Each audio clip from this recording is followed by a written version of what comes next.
Ayo, what's up? Welcome back dito sa ating channel dito sa Mobs TV. Alright, so tayo nagbabalik muli mga kababayan at ang inyong nakikita ngayon sa inyong mga cellphone o monitor screen mga kababayan ay ang picture po netong si Baste Duterte at si General Torre mga kababayan. Ayan po nakasulat, Torre kumasa sa hamong suntukan ni Baste Duterte, mga kababayan. Grabe talaga, ganyan katindi. Itong si General Torre, mga kababayan, hindi po talaga niya inaatrasan. Ito pong mga hamon ni Baste Duterte, di ba? Kasi tuloy-tuloy yung pagbanat sa kanya, Netong ni Baste Duterte, mga kababayan. Di ba? Talagang galit na galit sila. Dahil nga etong si General Torre ang dumampot dito kay dating Pangulong Rodrigo Duterte, mga kababayan. Kaya naman ganun na lang ang galit netong si Baste Duterte dito po sa ating General Torre, mga kababayan.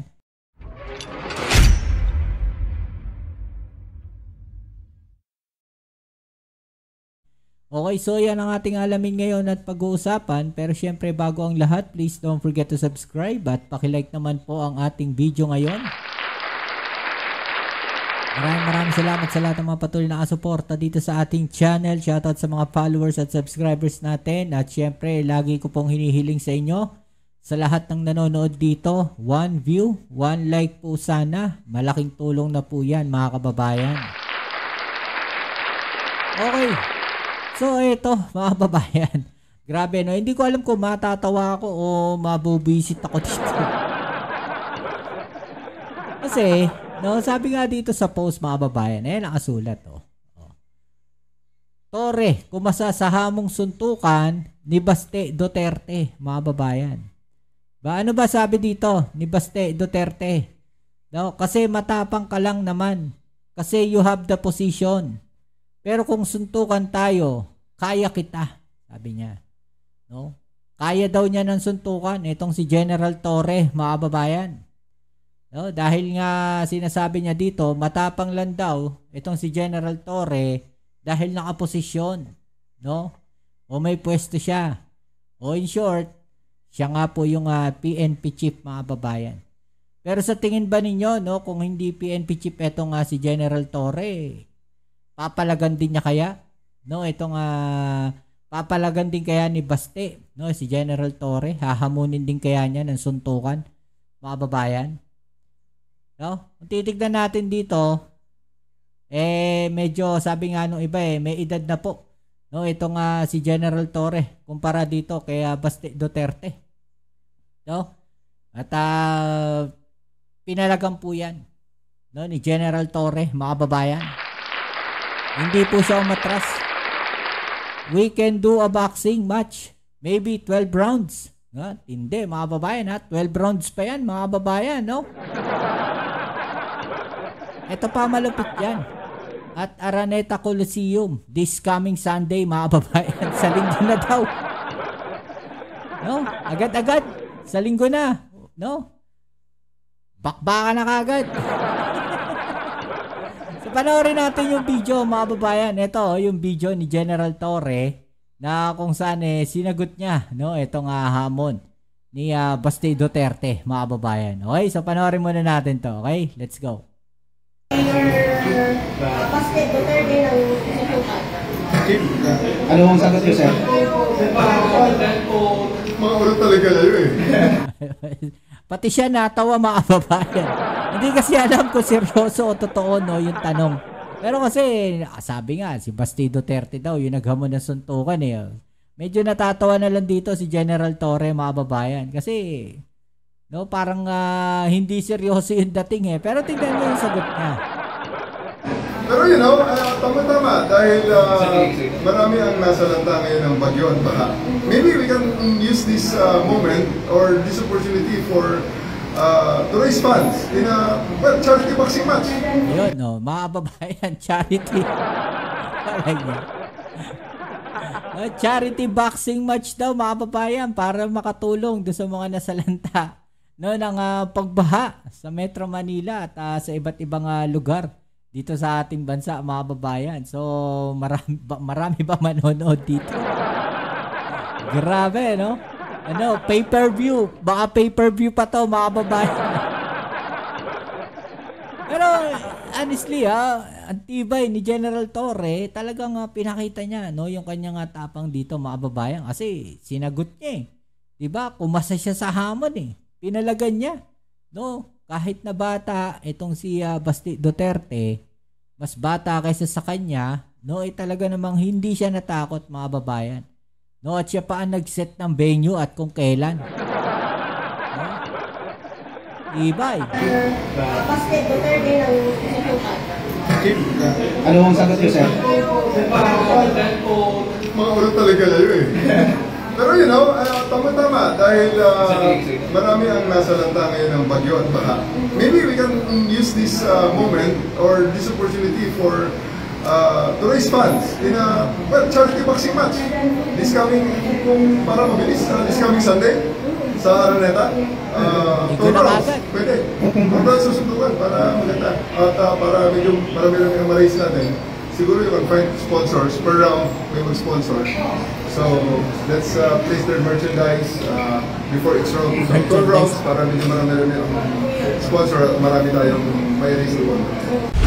Ayan, mga kababayan. No, maghanap daw ng sponsor para mas maraming fans, mga kababayan. Alam nyo, natatawa lang ako, no? Pero kasi, kung titignan natin maigi, lumalabas yung yung pagka, sorry for the word, kasi yun lang yung nakikita ko talaga. No? Lumalabas yung ugaling kalye, no? Yung asal kanto, mga babayan. Sabi nga ng iba, yung mga nababasa natin dati, ugaling basagolero, no? Lumalabas yung ganong ugali nitong si Basti Duterte, mga babayan. No, hindi siya tamang salita, no? Hindi tama yung mga ganong klaseng pananalita, especially vice mayor ka, no, ng isang bayan. Tapos nakikita ka ng mga constituent mo ganon ka magsalita. 'Di ba? Hindi na nakakatuwa. No, sigurado ako marami yung mga kababayan diyan na hindi na natutuwa doon sa way ng kanilang pananalita. At marami na ring na didismaya diyan, mga kababayan. No, dahil nga yung mga ganyang attitude, hindi siya hindi siya ugali ng isang public servant. No, kasi kung makikita natin, talaga nagiging personalan na yung labanan dito, mga babayan. No, personalan na yung kanilang mga ginagawang pag-atake. 'Di ba? So, ang issue lang naman kasi talaga diyan, kaya sila ganyan. No, yung nangyari sa kanilang tatay. No, pero mga babayan, ulitin natin. No, sino ba ang nagsampa ng kaso? Sumusunod lang tayo. No, sumusunod lang yung bansa natin, no, sa utos, 'di ba, ng Interpol, mga babayan. 'Di ba? Pero talagang galit na galit sila sa administrasyon at sa lahat, no, ng mga tawag natin dito, mga tao na nagsagawa, no, ng paghuli sa kanilang tatay, no, dito kay dating Pangulong Duterte. 'Di ba? O, sabi nga dito, mga babayan, no, like father, like son daw. 'Di ba? Oh. Game na para matigil na kung sino-sino na binubuli. Maganda 'yan, raise fund para sa mga nasalanta ng bagyo. Oh. Bano 'yan si Baste. Sabi dito, mga babayan, kapag ganyang mga angas, mga bano yan, kapag pinalagan iyan, tulo uhog. May pumupusta ng may pumupusta na ng 10,000 para kay Basti Duterte, mga babayan. Diba? Ang daming nagpupusta, yan ang best boxing for charity, mga babayan.